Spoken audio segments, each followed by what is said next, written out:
Management Skills Training Program, Video 3-1.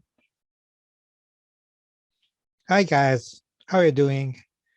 Just yesterday, I read an online article that explains how promising African countries are now. The article says Africa is now already becoming the next China economically. I hope this seminar will help you contribute to your country. In part 3, we'll learn the training of subordinates. Let's begin. Part 3, Training of Subordinates. Let's look back to when you were a subordinate. Do you remember when your job capabilities were greatly enhanced? What were the main factors? For example, my boss gave me high-level objectives. The job was exciting and required skills and knowledge. Learning opportunities were provided. My boss trusted my capability and allocated me an important job. While the boss was away, I had to do his role. I was appointed to a higher and responsible position. The boss delegated responsibility to me, and I had someone to coach me, and so on.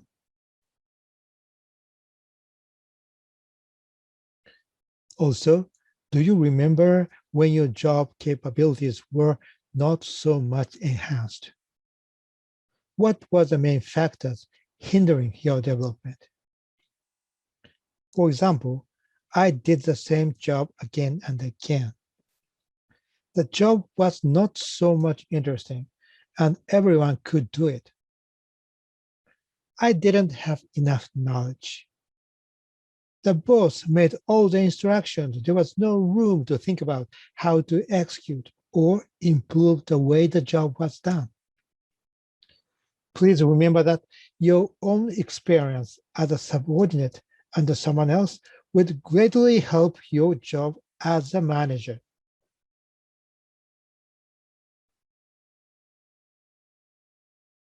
Now you are a manager. Please look back on your management. Let me ask you the following questions.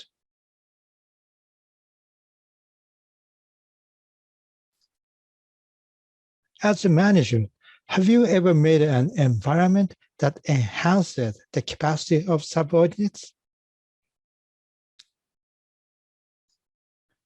And as a manager, have you ever made an environment that does not contribute to the capacity of subordinates?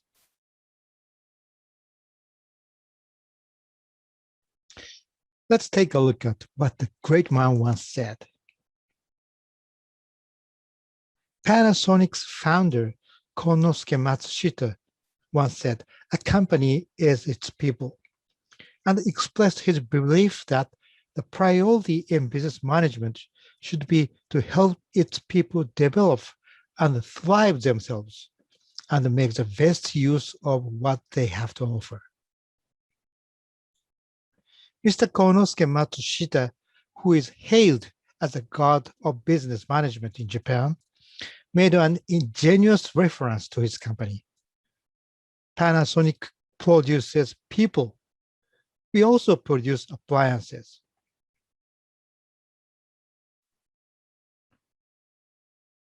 The main people in charge of the business operation are subordinates. A manager needs to be a playing manager, but their main responsibility is the management.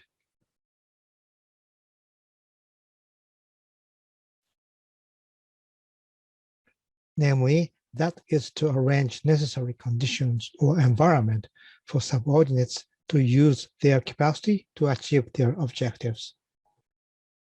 There was a boss who says there are two jobs which the boss needs to do. One is to arrange the environment for subordinates. The other is to apologize to somebody when they make mistakes.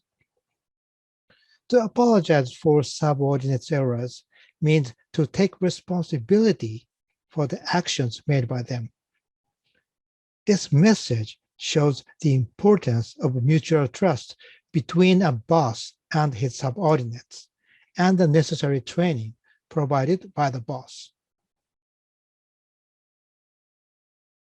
So, how can we implement the training of subordinates? There are two basic steps to take.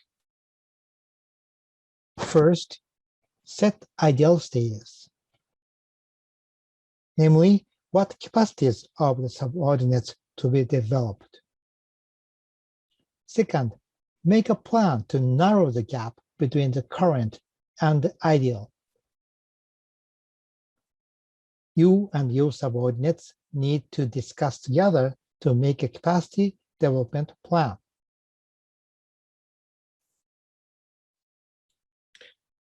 There are three methods for the capacity development of subordinates: on-the-job training, off-the-job training, and self-training. On-the-job training, or OJT, is to learn from job experience. A manager gives necessary knowledge and instructions to subordinates. Off-the-job training, or OJT, is to learn from training opportunities apart from ordinary jobs, provided by the organizations you belong to or by external organizations. And self-training is to learn by themselves outside working hours. Your organization supports it, and the manager is responsible for encouraging it. The importance of OJT 70 to 20 to 10 model. Morgan McCall and his colleagues working at the Center for Creative Leadership in the US proposed the 70 to 20 to 10 model in 1996, based on a survey asking nearly 200 executives. 70% of the respondents answered that they learn from the jobs, and 20% from people, and 10% from training and reading. And this result arguably suggests the importance of OJT. When you assign a job to a subordinate, you'd better consider giving a bigger job and giving a new job and giving the whole, not the part, provided that appropriate training and supervision are provided, and the capacity of an individual as well as their aptitude.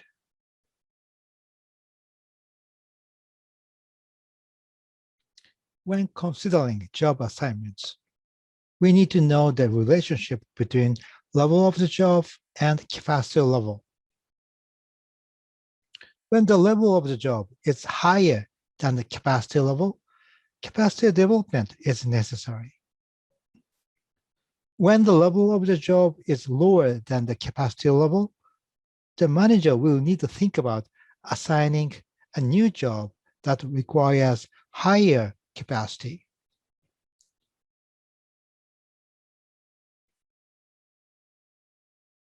Which is to blame, people or system?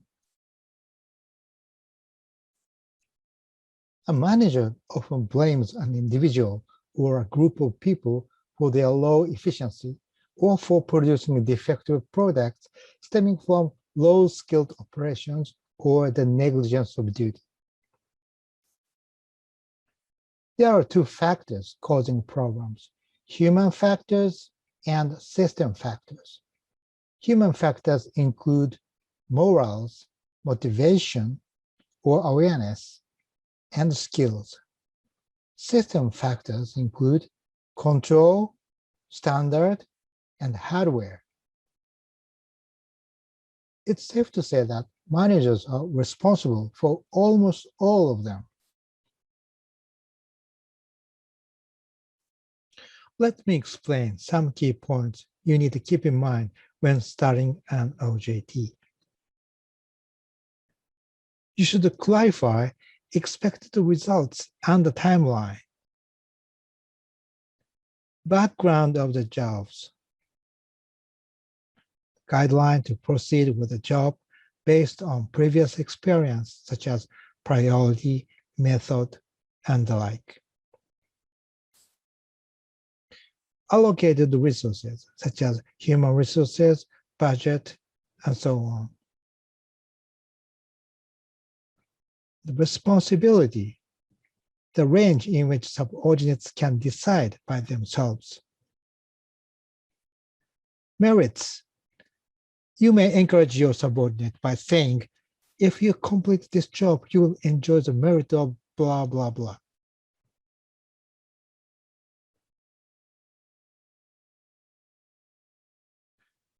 Let me continue the key points of OJT. It is necessary to train all the subordinates in professional skills and transfer fundamental thoughts, knowledge, and skills through the OJT. A manager should try to be a shining example of a skilled employee and a good business person. A manager should try to expand their view of subordinates. A worker who frequently makes mistakes tends to pay attention only to their own process, forgetting about previous and following processes. Ask them questions or send messages to help them change their viewpoint.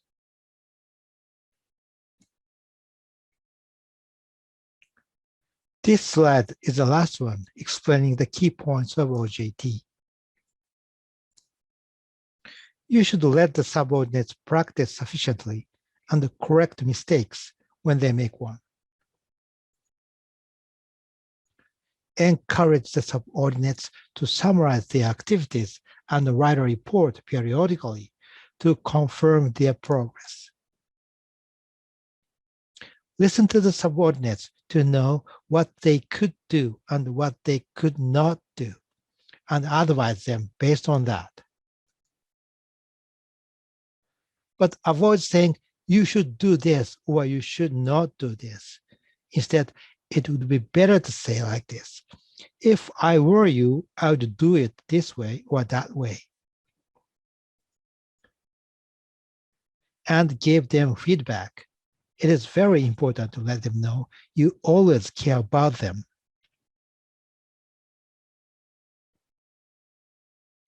In this slide, I'll show you the key points of off-JT and self-learning.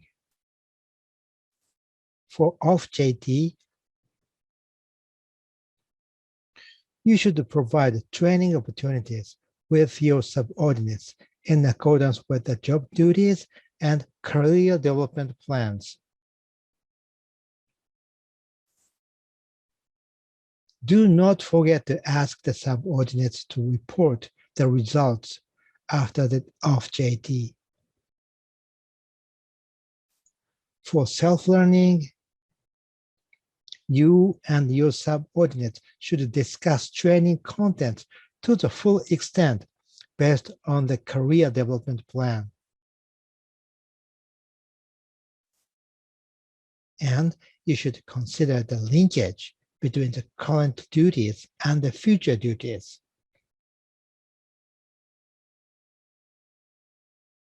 This slide shows a PDCA cycle of training subordinates.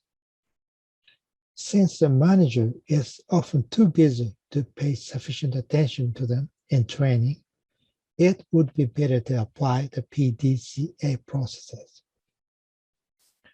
In the plan process, find the gaps between the trainee's future career and their current status, and make an appropriate plan to fill the gaps. In the do process, execute the plan carefully. In the check process, evaluate the trainee's capacity, attitude, knowledge, and performance. Then, in the ACT process or action process, make adjustments to the plan to fit the trainees' careers. This slide shows an example of a career development plan sheet. In this example, the manager interviews each subordinate twice a year. In this table, A denotes the first interview, and B the second interview. At the first meeting at the beginning of the fiscal year, these two items are discussed. The objectives for capacity development through the OJT in this fiscal year, and the desirable OJT and self-learning in this fiscal year. And at the end of the year, they discuss the following two items: the achievement of OJT, and self-learning.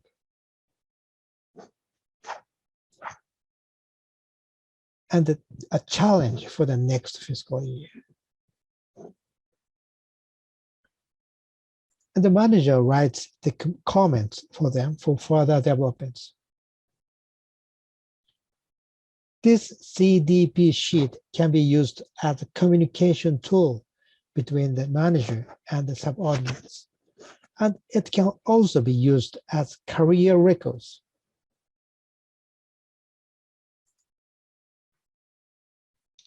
Management by objectives.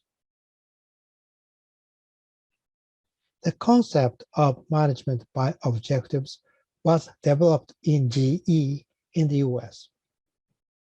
The concept was suggested by Peter Drucker, and it was introduced to Japan in the late 1960s. Since then, it has been used as one of the main concepts of personnel management.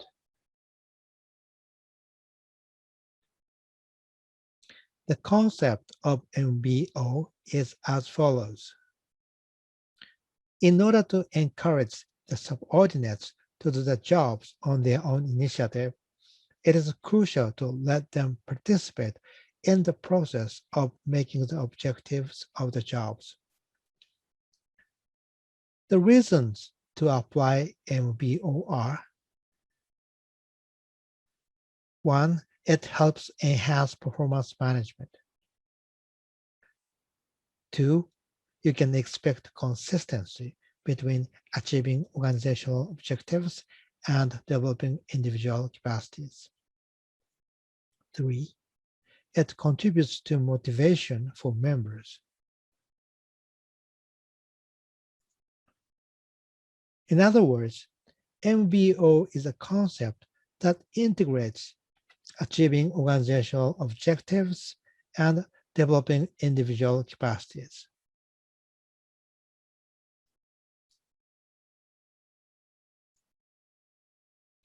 This figure shows the steps of MBO. The first step is the interview to set the objectives based on job standards by job rank or job specification. Then the first implementation follows. After that, we'll have an interview for midterm monitoring. Then we have the second implementation based on the feedback. And here we have the third interview for evaluation.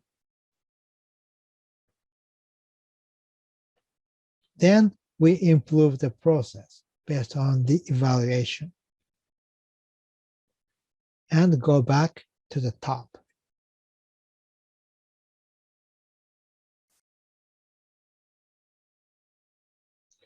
At the end of this video, I'll give you 5 quizzes as usual. Some of the answers may not be written in these slides.